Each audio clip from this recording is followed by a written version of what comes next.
बिस्मिल्लाहिर्रहमानिर्रहीम। मेरे पाकिस्तानियों, अब तो मुझे जेल से जब बाहर आया हूँ मुझे वक्त मिल गया है तहकीकात करने का।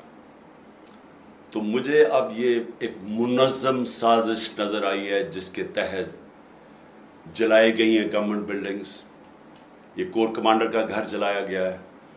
जो भी मुझे पता चला है कि तकरीबकारों को बीच में डाला गया बंदूकें लेके, उन्होंने लोगों को इश्तियाल दिया। हमारे पास अब वीडियो एविडेंस है इसकी। मैं ये चाहता हूं कि एक इंडिपेंडेंट इंक्वायरी हो।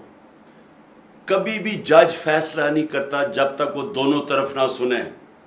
इस वक्त वन साइडेड बयानियां चल रहे सारे इलेक्ट्रॉनिक मीडिया पे, और वो ये जो सारे माफिया बैठा हुआ है जिन्होंने फ़ायदा उठाया, जिन्होंने बल्कि जिस तरह मुझे पकड़ा गया, फौज मुझे पकड़ के लेके जा रही है और जिस तरह पकड़ा गया उसका जो रद्द अमल आना था उसका फ़ायदा उठाते हुए सारा नज़ला तहरीके इंसाफ के ऊपर गिराया है, जो कि और लोग थे करने वाले। और जब भी इंशाअल्लाह इंडिपेंडेंट इंक्वायरी होगी, हमारे पास वीडियोज़ हैं जो लोग इसमें शामिल थे जिन्होंने प्लान तरीके से ये सारा किया है।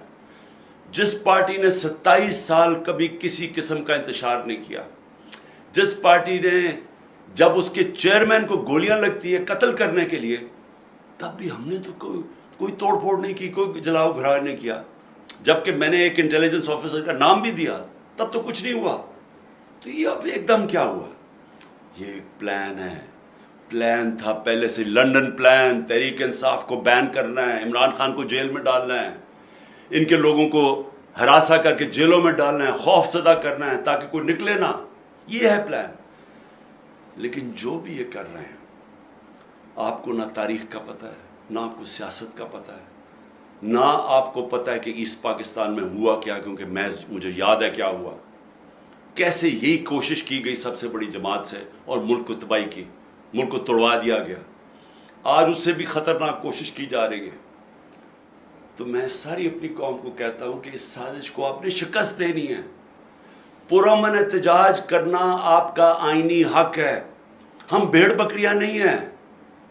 हम ये जो कोशिश कर रहे हैं कि हम इतने खौफज़दा हो जाएं कि ये जो मर्जी करें, हम बस सहमे बैठे रहे कि जी हमें जेल में न डाल दें। मेरी कौम गौर से सुन लो, ये है वक्त अपनी हकीकी आज़ादी लेने का। इसको ज़ाया ना करना, आगे ऐसा वक्त नहीं आएगा। शुक्रिया।